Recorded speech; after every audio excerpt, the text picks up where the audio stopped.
All right. Good afternoon and welcome, everyone. Thank you for spending part of your lunch hour with us. On behalf of ARIP, the Chamber, and City Awake, I hope you're joining us today feeling safe and healthy. My name is Matt Saborowski. I'll be your moderator for today. I lead the Urban and Transportation Planning team at ARIP's Boston office, as well as being a board member for the City Awake Advisory Board. Before we get started, I just want to flag that this webinar is being recorded and be shared on the Chamber's YouTube page after the presentation. So City Wake is the Boston Chamber's platform to engage the next generation of leaders in discussion around the most important issues facing our region today. So I just want to take a moment to remember the lives of George Floyd and Ahmaud Arbery and Breonna Taylor and the countless others who have been tragically lost their lives because of police brutality and institutional racism in recent times. I think this week we've seen demonstrators in action on the streets and online, and communities coming together and really tirelessly working to implement change. We at City Awake encourage you to speak up about racial injustices, whether it be within your own personal conversations or on your social media platforms. And if you have questions on how to do this, please message us on our social media platforms at City Awake. So with that, let's dive into today's very timely program.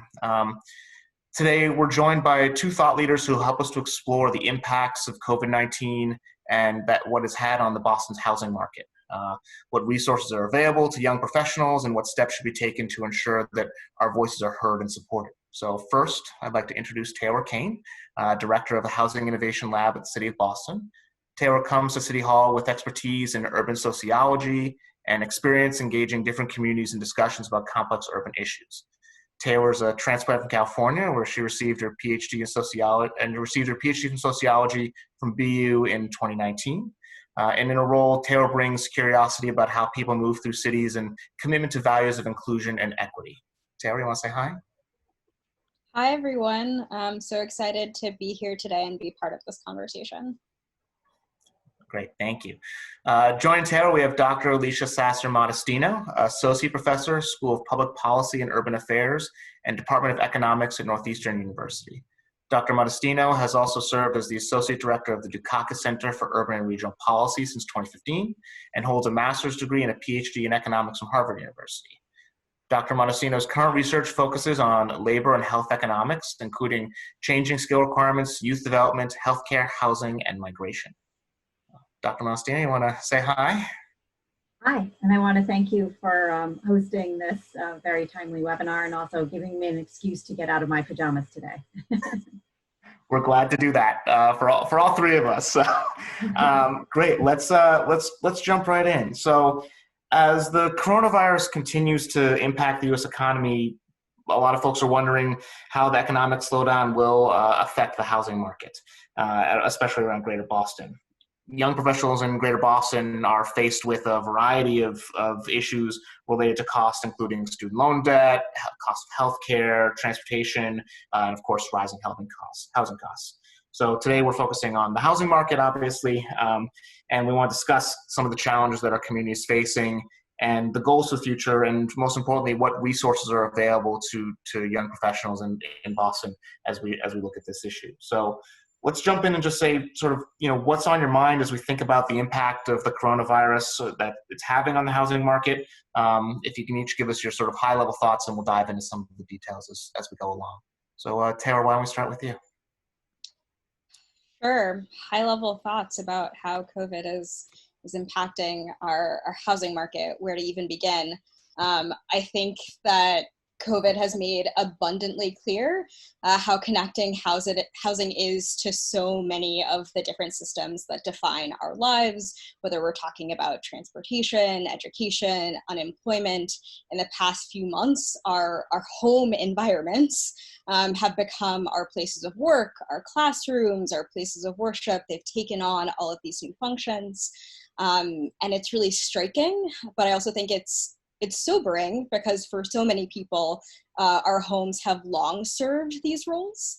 And so what's different, or perhaps distinctive about this moment, is the amount of folks who are experiencing this reality and the surrounding fear and uncertainty that really defines this moment, and the growing precarity that is being faced, I think about it most pressingly in terms of renters and tenants, but growing precarity among so many folks in the US and globally as well. So as some of us are remaining in our homes for longer periods of time, or others of us are moving back and forth between home and work because of the nature of the jobs that we have, the state of our existing housing infrastructure has become painfully clear as folks are spending more time in these environments. And we are really having to reckon with concerns about air quality and circulation in our housing, access to and safety in green and public spaces in our neighborhoods. And there's just been this overall distortion to the rhythms and flows that I think define our city, so talking about Boston, but also other cities as well. And so that might be a bit bleak of a picture, but I do think there is immense power in this moment, and the strains that COVID has placed on our housing market for renters, property owners, and we can even go kind of up the ladder as well, really highlights the areas where intervention is needed and structural change is probably warranted and perhaps possible in this moment. Dr. Modestino, you want to kick off a little bit? Yeah, I would echo much of what Taylor says. And I think, like every system or every sector of the economy, the disruption that's been caused by COVID-19 exposes the inequalities and the inequities that were there before. Often now has been prompting responses that we thought in the past were too expensive or too hard to do. And then provides the opportunity maybe to be able to move forward with some version of those emergency measures that have been put in place to address some of the underlying structural issues that have always been there. So I think one of the other things that I've been really struck by is just how interconnected we all are. And we've been reminded of that even with the physical distancing that we need to limit the spread of the virus, but also in terms of our economic well-being, right? And so everybody's payment is somebody else's income, meaning, every rental payment or every mortgage payment that doesn't get made also then affects the landlords who are collecting that payment to pay their own mortgages, or affects the financial markets that invest in those mortgages and support those mortgages. And so this interconnectedness has really highlighted the fact that we need systemic policies to address difficulties in a crisis situation, as well as probably in more normal times, being able to recognize that a holistic approach is needed, right? Rather than sort of a piecemeal of just helping this group or this sector of the economy, and that helping those who are in the greatest need actually, rather than thinking about things that trickle down, those things trickle up, right? And so helping people pay their rent every month then helps landlords hold on to their properties. It helps, other businesses stay in operation. So I've really been struck by that. And what's interesting here is, just like in healthcare and housing, it's a little bit murky in terms of what this will mean for the market going forward for renters and for buyers. There's forces pulling on different sides in terms of the decisions that people will want to be making, right? So as Taylor pointed out, we're all spending a lot more time in our houses, and probably everybody I know, my family, is feeling that the housing is not living up to all the different demands we're placing on it right now. And I'm sure we would all love more space and more amenities. My kids want a pool for the summer, right? And I'm sure, like, for apartment dwellers, right, everybody's sort of rethinking what it means, what this environment means, what their home means, because we're spending so much more time there, right? Which would then suggest we're all going to demand greater space or more amenities or different types of amenities. But at the same time, we're facing this really dire economic crisis. And there's people who are struggling to pay their rent, or people who are concerned about their jobs if they haven't already lost their jobs. And so there's these different pressures that are at play in the market. And I'm sure we'll dive more into that, but those are some of my high level thoughts. That's great, and sort of leads right into my next question. I think both of you mentioned it, sort of the interconnectedness of all of this and the precariousness of the situation we're in is certainly going to be a theme of what we talk about for the next 45 minutes or so. But Dr. Modestino, I think you started to hint at a little bit. I'm hoping you can expand a little bit more. I think a big question on a lot of people's minds is will this somehow make housing more affordable? Are we looking at potential benefits due to this, or what do you see as some of the impacts on renters and buyers, or any sort of, if you don't have long-term predictions, what some of the factors will be in coming to a new market? Yeah, and it's interesting because there's a lot of forces that have to come to play in order to affect affordability. So one of that is to think about what's going to be the pressure on prices, right? So what's going to be happening in terms of supply and demand, right? So on the supply side, we halted construction in Boston for some period of time. That's going to put an even greater strain on the supply of housing, which is always in short supply in Boston. It's hard to remember a time when it wasn't. And at the same time, as I mentioned, we might have greater demand, right, for folks not only wanting bigger, better spaces, but also wanting to space themselves out. I'm sure as everyone who has been living together can attest to in the last 3 months, that what might have been an annoying roommate situation is now an intolerable one. And we might all be seeking a little bit more reshuffling going on. So it's likely, that we'll see more of those pressures. At the same time, we're facing really some dire economic stressors. And for example, 1 in 3 Americans did not pay rent in some way, shape, or form in April. And even despite some of the moratoriums that we have to protect against evictions, renters are still being evicted, according to data from the National Multifamily Housing Council. So there's some dire economic straits out there. And even here in Massachusetts, a recent Mass Inc. survey that came out last week showed that ability to pay has been declining the longer the pandemic is going on. So in April, 81% of renters said that they paid all of their rent, 14% said they paid some of it. By June, 73% are saying that they're paying all of their rent, 18% are saying they're paying some of it. So this ability to pay, again, affects not just the individuals, but also the entire rental market. Unpaid rent then sets off this chain of events that can cause commercial mortgages to default, which in turn can affect the investments that are backed by those mortgages. On the buyer side, the pandemic really hit right when we were going into the busiest part of the buying season. In terms of prices, there's the same 2 forces that are tugging at homeowners, right? So maybe a desire for more space, especially as we're spending more time working from home. At the same time, demand for big ticket items like cars and houses typically falls during a recession, right? So we're going to see a little bit less maybe in terms of demand because of those pressures.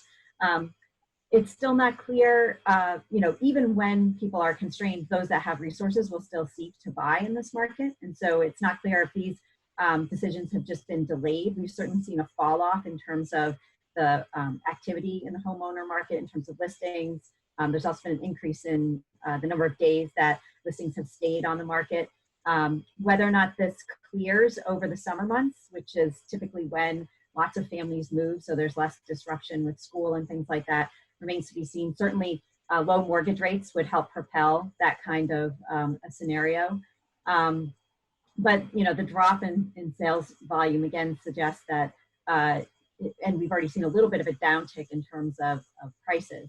But we don't know exactly where prices are going just because we've seen such a huge decline in the volume, right? So the units that are on there, right, are ones that that could not be pulled off, and we don't know how many homeowners have delayed even listing their houses.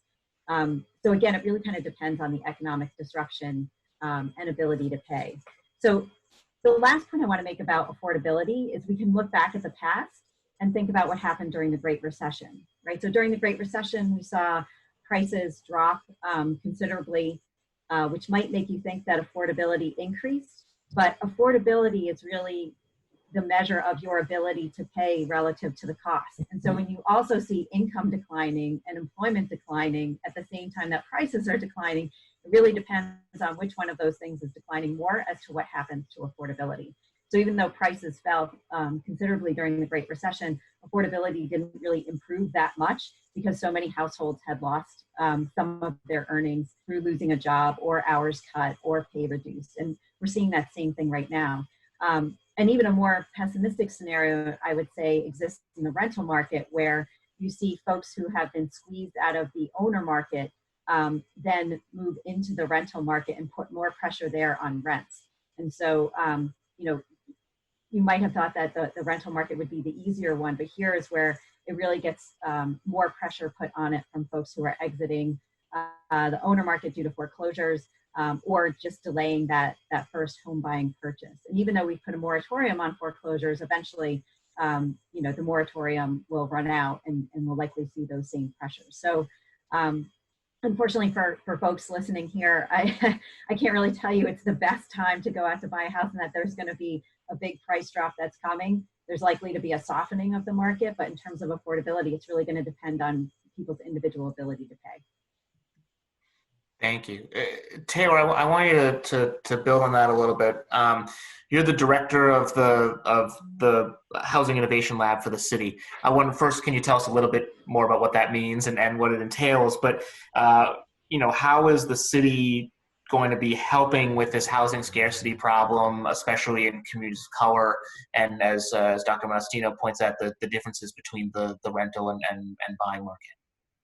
Yeah, definitely. Every time I introduce myself and say that I run the city's Housing Innovation Lab, folks are often like, "Oh, that's so cool," but actually, like, what does that mean? What do you do? So happy to start by talking a bit about what the Housing Innovation Lab is, and then the things that we are doing as a city in this moment to really help our renters, to really help our communities of color navigate this really challenging time.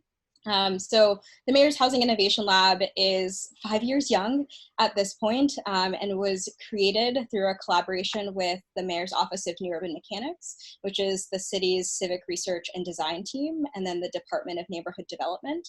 So the Housing Innovation Lab is embedded in the Department of Neighborhood Development, and we get the extreme honor and opportunity to test out ideas that increase housing affordability and accessibility in the city of Boston. And so we take a prototype-driven approach to policymaking.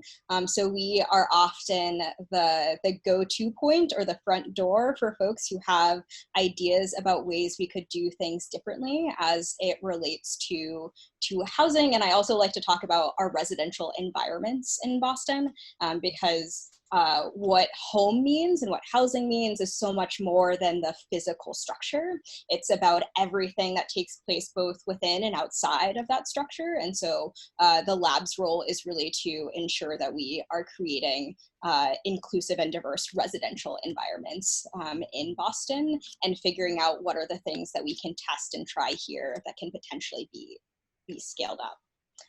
So in terms of the things that the city is doing right now to help with housing insecurity or housing security, there are a number of things. So today, we actually announced the reopening of the city's rental relief fund, which was first created in early April, before the statewide eviction moratorium was in place. And so we stood up this fund with the goal of really helping fill a gap that we saw among households who were not eligible to apply for unemployment assistance, or who are not going to be able to report all of their pre-COVID earnings to the unemployment calculation. So thinking about folks who are doing gig work, who are in tipped industries, knowing that they ran the risk of really falling through the cracks. And we know that folks who are in those industries are oftentimes renters of color, so really wanting to figure out a way to assist those households. And so the Rental Relief Fund offers up to $4,000 in rental assistance to households who have been financially impacted by COVID. We had over 5,000 residents apply for the first round of funding that we had, which far exceeds the amount of assistance that we were able to offer. And so this additional investment that has been allowed for with the reopening we will hope will make a difference and meet the continued need that we see in the city in terms of ensuring that folks are not falling too far behind on rent. It's why we created a fund that was offering multiple months amounts of assistance, because we really are trying to ensure housing stability for renters. And I like the point about this really trickles up, that we have to help folks be able to pay rent, because that impacts a landlord's ability to continue making updates and maintaining that property. It has really significant effects. The city is also continuing its policy and advocacy work around issues such as right to counsel. So that is still ongoing. In terms of some of the more response pieces, we've pursued a mortgage relief program. So our Boston Home Center has been working with banks and lenders to really help homeowners in this moment be able to feel some security in their ability to stay in their homes. We are committed to moving forward our pipeline of affordable housing projects, because in this moment we really have to ensure that we're helping folks who are already in housing and making sure that they are safe and stable, but we also have to keep an eye towards the continued need that is out there and increasing the amount of supply that we have in Boston, but also frankly the broader region as well, in terms of making sure that we are continuing to provide and produce affordable housing. And then this wasn't quite in your question, but I think it's important to note that this is really a time for us to start to recognize that our fates are linked, that there is kind of no one actor out there that is going to be able to save the ship, that we are really going to need to find a way to see the ways in which we have to work together to get to a better future than we have right now in the present. Great. Thank you, Taylor. I think that's really telling, and gets to my next question. Before I do, though, if folks have questions they'd like to hear our panelists answer, please feel free to put them in the Q&A function. We're scanning those as we go along, and I actually want to pull one from there right now, Dr. Modestino, related to where Taylor was going about the linked relationships that we have. But question from Alyssa here is, do you think that the COVID-19 pandemic could cause a drain of citizens from urban Boston into the suburban or exurban regions? And what would that do to the quality of life for those who stay in Boston? The Chamber had a panel on colleges and universities a couple of weeks ago that talked about this issue, especially as it relates to students versus staff. So really curious what you think about that. That is a great question that's been on a lot of people's minds. And it's certainly not unreasonable to question whether the benefits of downtowns outweigh the health-related fears that people have right now. But in general, the data suggests that downtowns have actually been increasingly attractive for the last few decades. And considering how well cities bounced back from prior health scares, we think that downtowns probably have enough momentum to weather the coronavirus crisis. It might be that a lot of things change in cities, and we've already seen some of those changes that are temporary that might now become permanent. But the surge that we saw in the downtown population prior to the pandemic is really an overwhelmingly positive sign, at least at this point, for cities.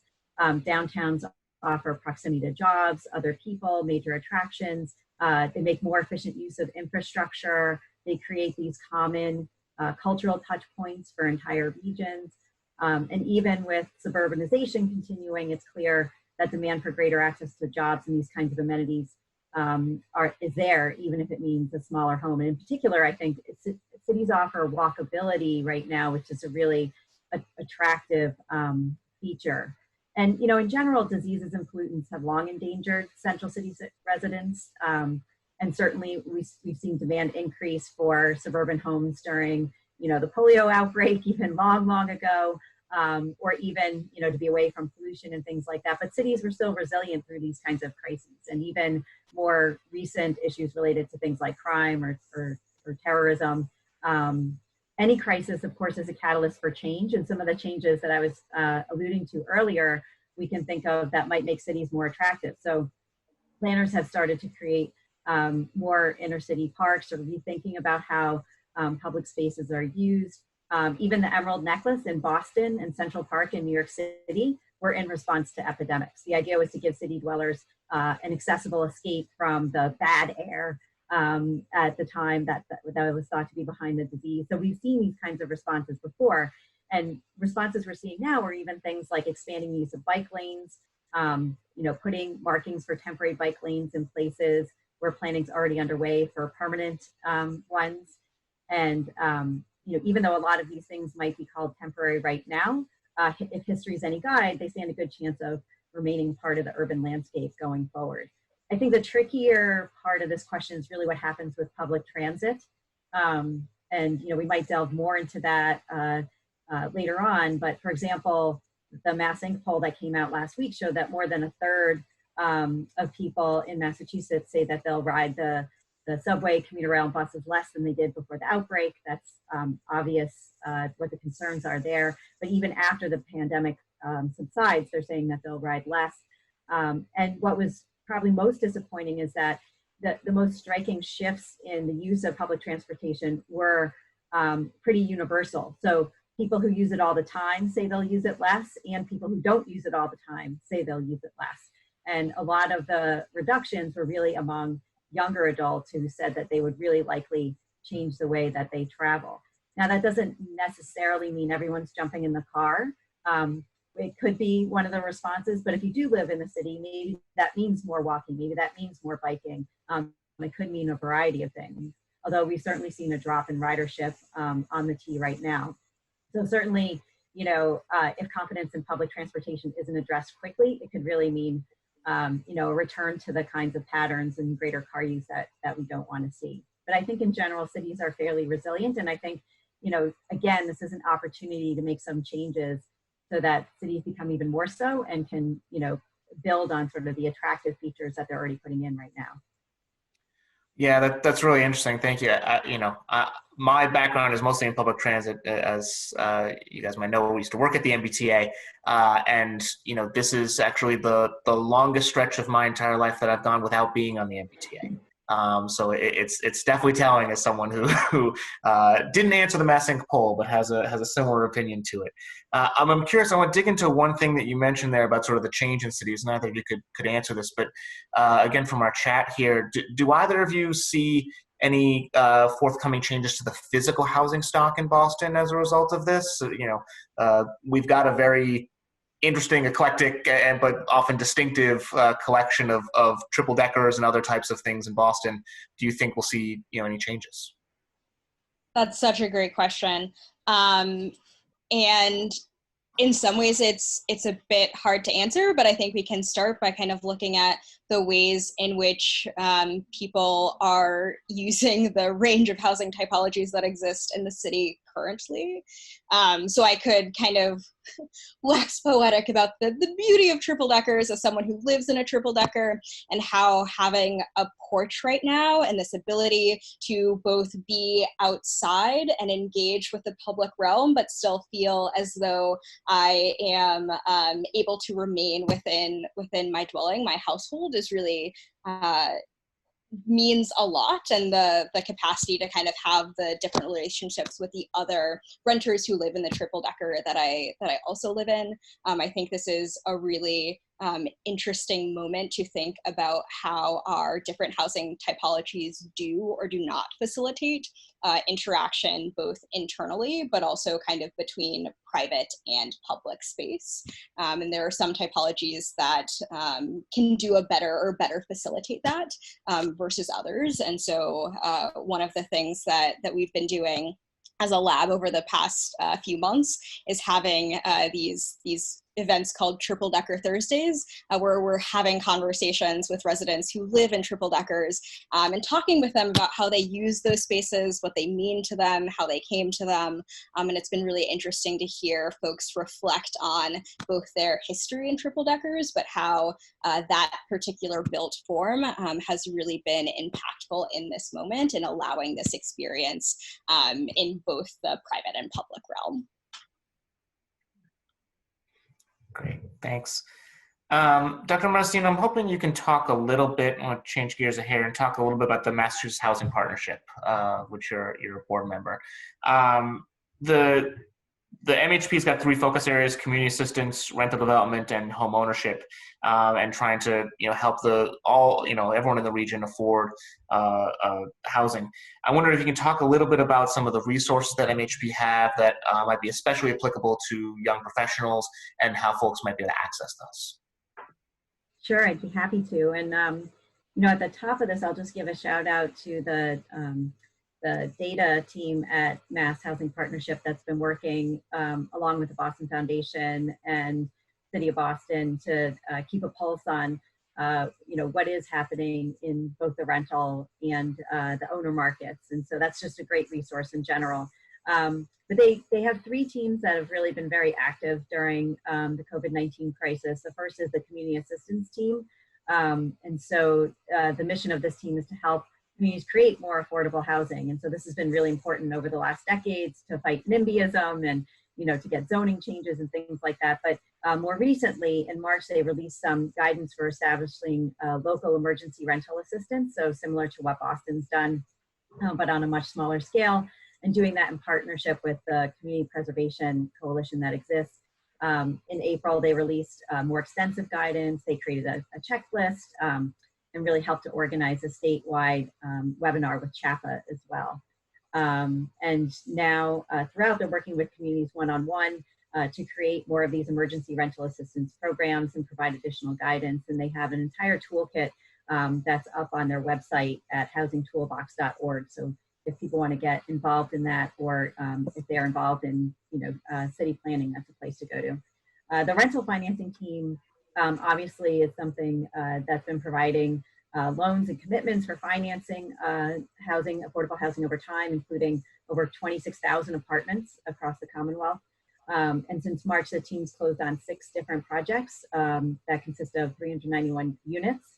And they continue to be available to MHP borrowers for assistance. And so I know at the beginning of the crisis, there was a concern about what might happen to be able to finance affordable housing projects and to keep these projects solvent during the crisis. It appears at this point, that banks have been able to work out deals with mortgage servicers to allow these kinds of projects to still be financed and closed and continue to go into the future. I think, again, making that point that Taylor and I have been talking about the trickle up, where the rubber's really going to meet the road is going to be later in the summer and the fall, when the extra UI benefits run out, when a lot of these moratoriums get lifted, and yet we might not really see a full labor market recovery for households to be able to pay. And so I think it's critical that organizations like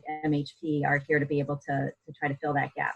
And then the last one is the One Mortgage team, which really was formed to address racial disparities in mortgage lending, and has really worked very hard over the last several years to even expand that. So for example, this past October, MHP lowered the credit score requirements for their One Mortgage program by 20 points to make sure that they open up the program to more people. And there was a whole risk analysis that went around this, and it was really found that lowering that threshold would be really important to be able to make sure that more households of color would be able to purchase a home, and it really didn't entail very much risk on top of it. So really recognizing kind of where we need to make these adjustments to make housing and affordable housing much more inclusive. And since the crisis, the One Mortgage team's been focused on providing guidance and resources to current and prospective homeowners and prospective borrowers. So again, if there are people on the webinar who are looking for assistance, who are looking for guidance in terms of purchasing a home, I would certainly steer them towards the One Mortgage webpage from Mass Housing Partnership. So those are some of the resources that are available. You can also find them on social media. They're pretty active. They even have a Facebook page. One Mortgage has its own Facebook page. So they're pretty easily accessible. Great. Thank you. You mentioned sort of the changes that we're going to see in the summer and fall as federal government benefit changes, but also a big issue in Boston that we've come time and time again to is the influx of students. And, obviously that's been a big change in the city just this spring of most of the students heading home. And there's certainly open questions about whether they're going to return in the fall. But Taylor, I'm hoping you can dive in a little bit on some of the things that the iLab has done in relationship to the student resident divide in the city as it exists, and some of the policies and programs that you guys have looked at to try and bridge that gap that's come up. I'm not answering a particular question in the Q&A, but it's come up in a number of them so far. So yeah, it's a great question, and I think there's a part of it that's an open question around kind of what will the impact be on our housing market if students are not here in the fall. How will that change our landscape? But in terms of the ways that we've been thinking about the relationships, the divides or tensions, whatever word you want to use, to call it between students and other residents in Boston. One of the programs that we've been working on over the past few years now is around this concept of intergenerational home share. So how do we facilitate more connection across different generations, and how do we bring a lot of new housing online overnight in some ways, in terms of turning to the empty bedrooms and rooms in the homes of older adults in our city. And so this particular moment is an interesting one to think about intergenerational home share, because our older adults are a particularly vulnerable population in this moment in terms of the transmission of COVID. So we have made a bit of a pivot away from that type of model in terms of facilitating those new kind of matchings right now. But I think as a concept, as an approach, it is still a model that potentially has a role to play in our city, but I think it will need to be reimagined in some ways, and perhaps actually take us closer to conversations around additional dwelling units, both those within the existing envelopes of homes, but also thinking about existing exterior structures so that it provides this capacity for intergenerational living, but provides those different parties with different kind of separate spaces in which they can call home. So that is something that we are holding in this moment as something that it will be important to think about over the coming months. Yeah, I think there's a symbiotic relationship between housing students and housing residents, right? That, it gets pulled in different directions at different times. And so, whereas in the past, we might have thought a lot about student, clashes or taking up off-campus apartments and things like that.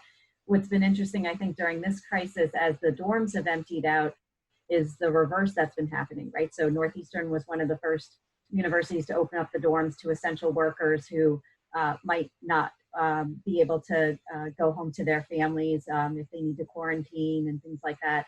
And I know, as you think forward about the return, students returning in the fall and what that may or may not look like, and there's so much uncertainty around that, one of the things that has come up is that students, they go to bars, they go to restaurants, they are a key part of the spending in the city.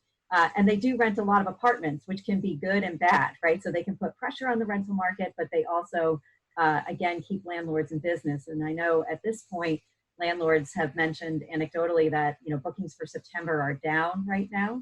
In part, that could be because of the uncertainty, but also, students got sent home in March. And so they didn't really have the opportunity to run around and look for off-campus housing right now. But I think that it's important to keep in mind what that relationship is between the universities in the city and students and residents in terms of housing. And the more that we can do to support the kinds of things that the iLab is doing that can help create those sort of sustainable connections, I think is really important, particularly as we move out of this, right? We have an opportunity as we reopen to think about how to do that in a more systematic and organized way than maybe we did in the past. So we've got about 15 plus minutes left.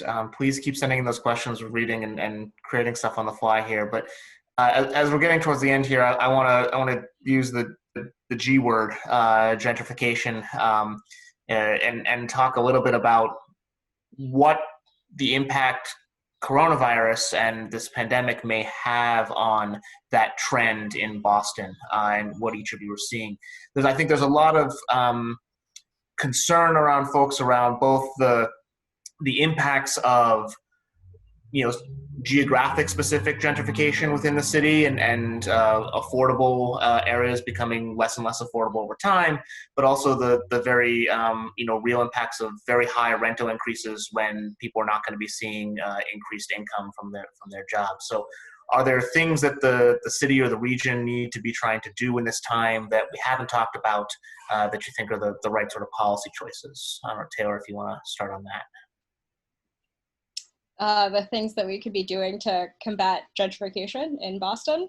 I mean, it's a broad question, I know. But so just if there are some particular policies or things that have been swimming around in your brain that you'd like to share with us that might be effective at this moment.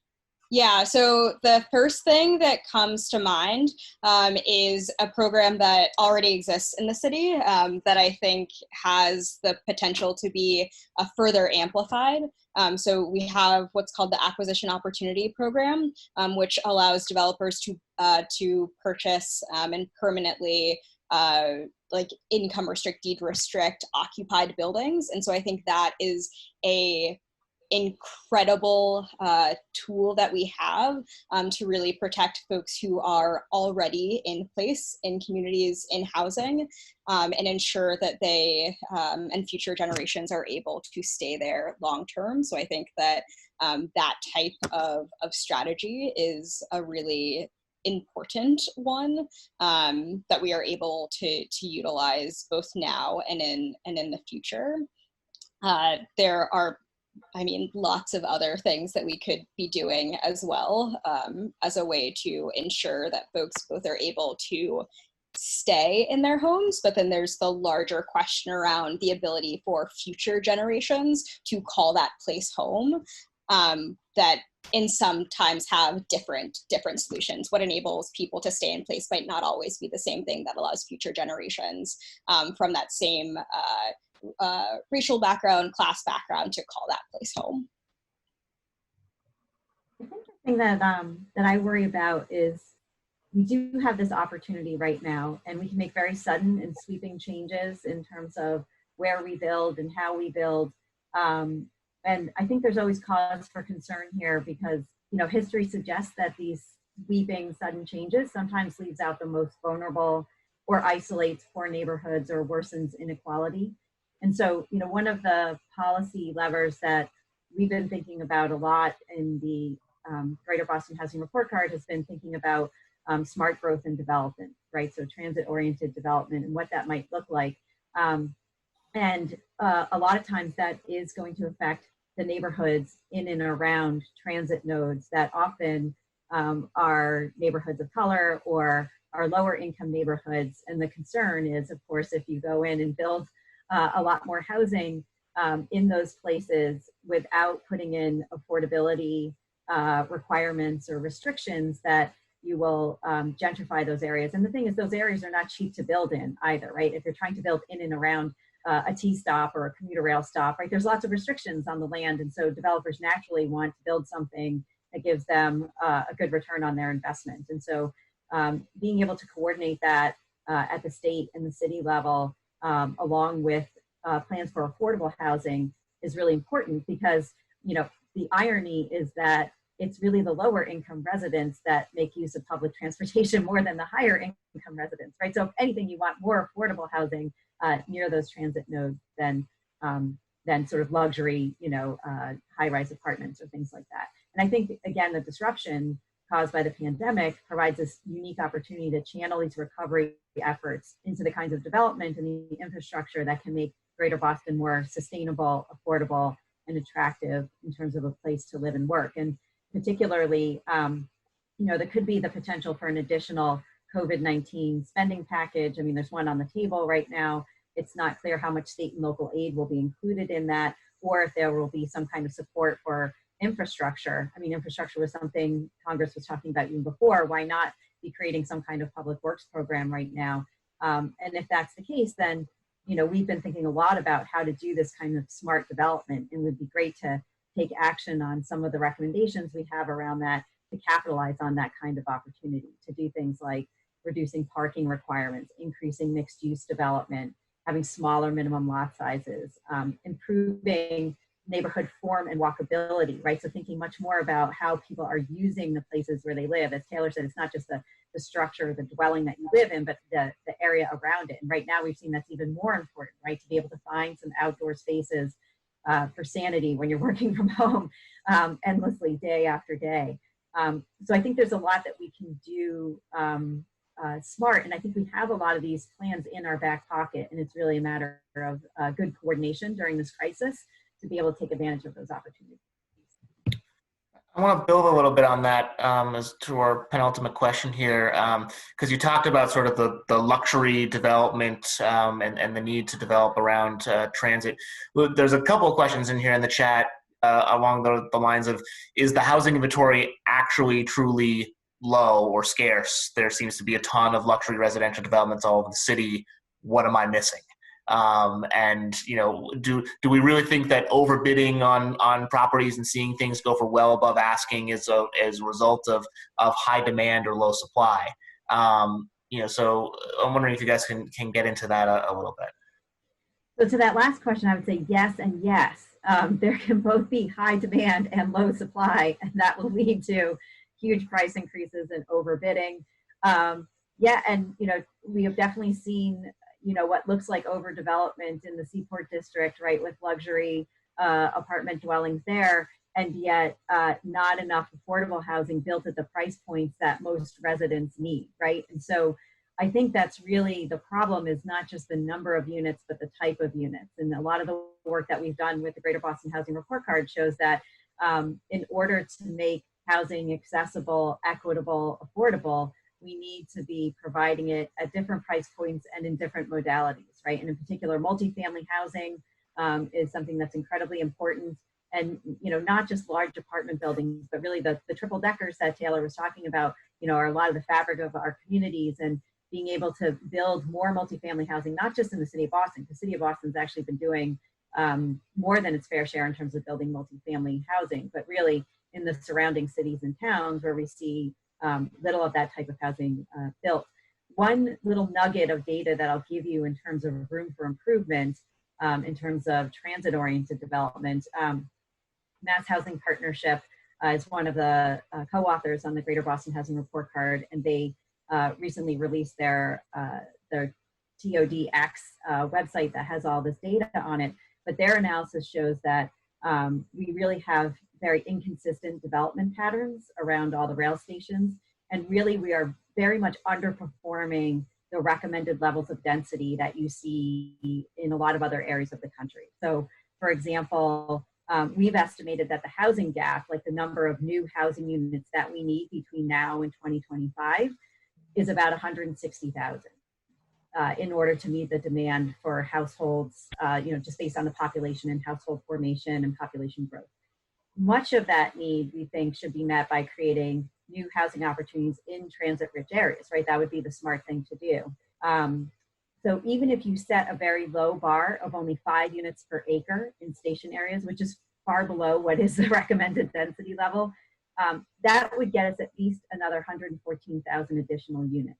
So even like a small nudge in the direction of making our building near transit much more efficient would get us a lot of the way there in terms of meeting our housing demand. And if we aim for even higher levels of development in neighborhoods that have very good transit service, we could create even more new homes in the kinds of vibrant, walkable, high mobility neighborhoods that people want, while simultaneously addressing the region's chronic housing supply gap. So it's really, we have to be thinking, walking and chewing gum at the same time, and thinking about affordability as well as the type of housing, as well as where it's being placed, to be able to match up supply and demand effectively here.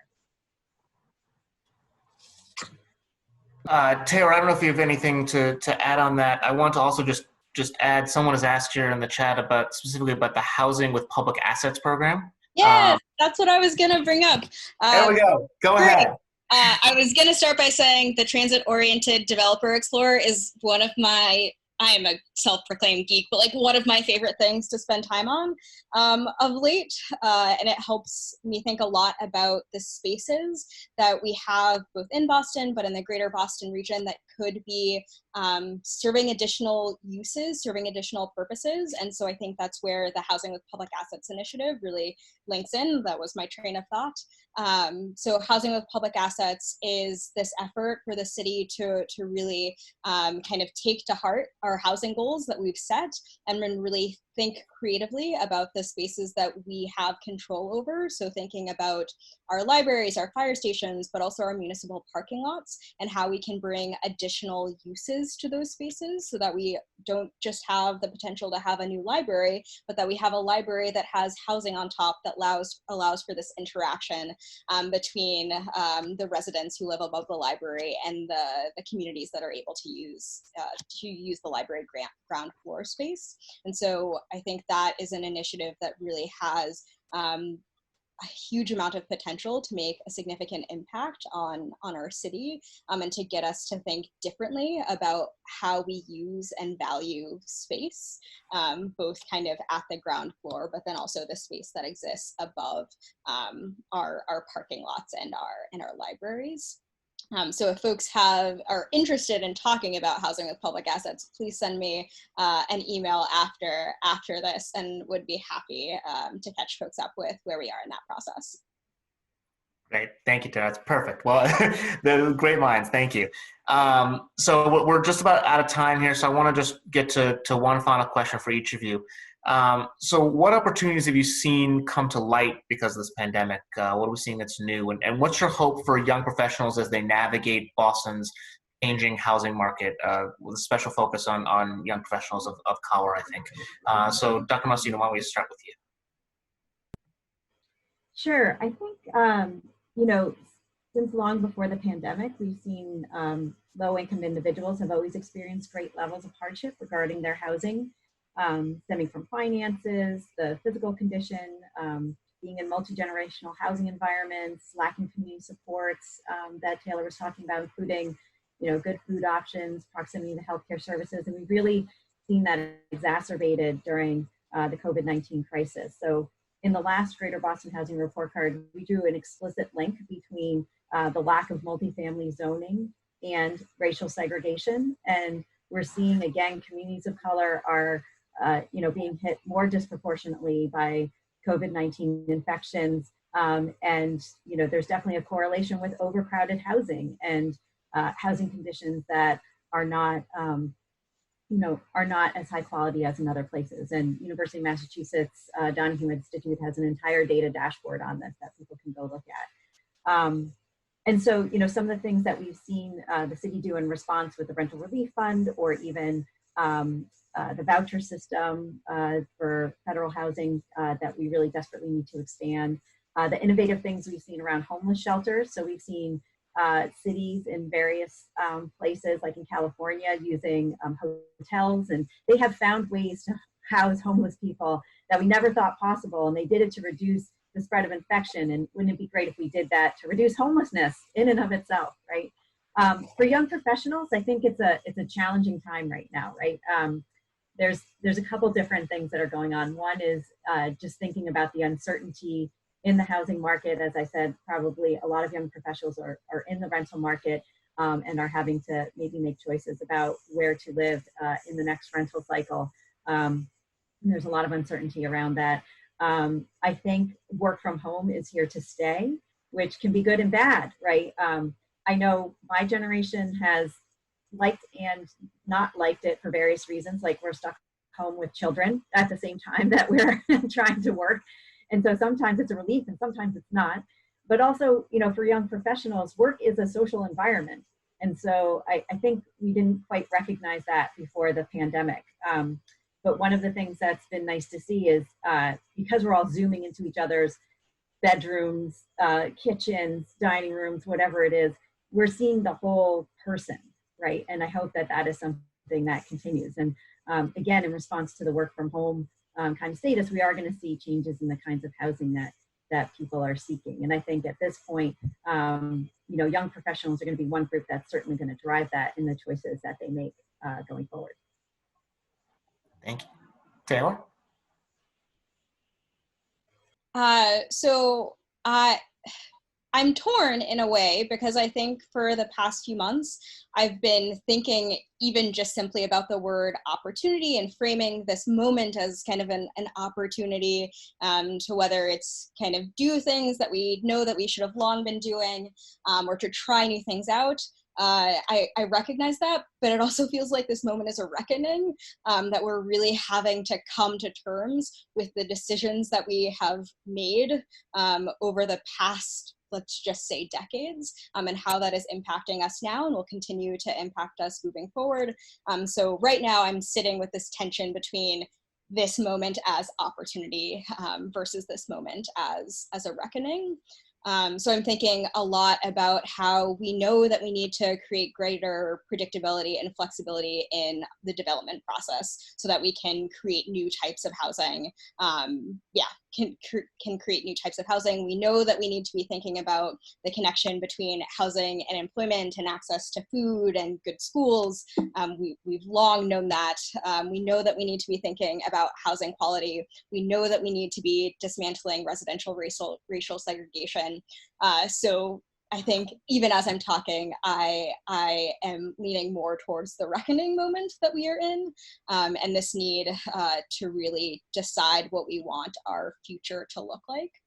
In terms of thinking about my hope for young professionals, as a young professional renter in Boston, I think that it's really important to recognize some of the privileges and advantages that we as young professionals can experience in our housing market, and really align ourselves with groups who are pushing platforms around racial equity and housing opportunity. I think it's really important for us as young professionals to align ourselves in that way. And then I also think it's important to note that for some of us, the decisions about where we live are more of a choice, and those choices are layered with our own biases and assumptions. And so it's really important to recognize and name that for some of us, where we live can be a choice, albeit with constraints, depending on any range of our identities, but really recognizing that there is variation in who is able to experience choice in our housing market. And then I'll end with a bit of an aside, but I think that there is potentially something, I want to end on a slightly more optimistic note, but I've been reading a lot of science fiction in this time because I think that it offers a lot of guidance for this moment that we're in. And sci-fi, I think, does a really good job of painting a picture of what can happen if our missteps snowball. Science fiction often paints a very bleak future portrayal of the future. So I think that if we can take this moment to figure out what type of future that we want and imagine it together, that is the only way we can really ensure that we aren't going to go back to what was. We need a picture of where we want to go. So I hope that this can be one of those spaces where we get to reimagine who and what we can be together, and that this is a conversation that really continues. Great. Thank you both so much for your insight and experience today. It's been great to hear from both of you, and I'm sure everyone on the call today has really learned a lot, including myself. So just a couple quick housekeeping notes before we close. I want to highlight that the Boston Chamber of Commerce and City Wake have a bunch of events coming up. In 1 hour at 2 o'clock, there's an event on the Chamber's Future of Boston series focused on hospitality and tourism, which should be very interesting. On June 17th is the next City Awake event, where we'll hear from Nia Evans, who's the director of the Ujima project. And then on June 29th, the Chamber is hosting their first ever digital annual meeting. And this theme's year is Boston's business. The year's theme is Boston Business Forward. I knew I was going to screw that up. And it's the business event of the year. So there's a early registrations, get a buy one, get one deal. So please take a look at that on the Chamber's website. You don't want to miss it. You can learn more about all Chamber events by going to bostonchamber.com or signing up for their newsletter. And please don't forget to follow City Awake and connect with other young professionals on our social media. And you can join in post-event discussions there as well. We'd really love to hear from you. So thank you again to Dr. Modestino, to Taylor. It's been great to hear from both of you. Signing off. Thank you.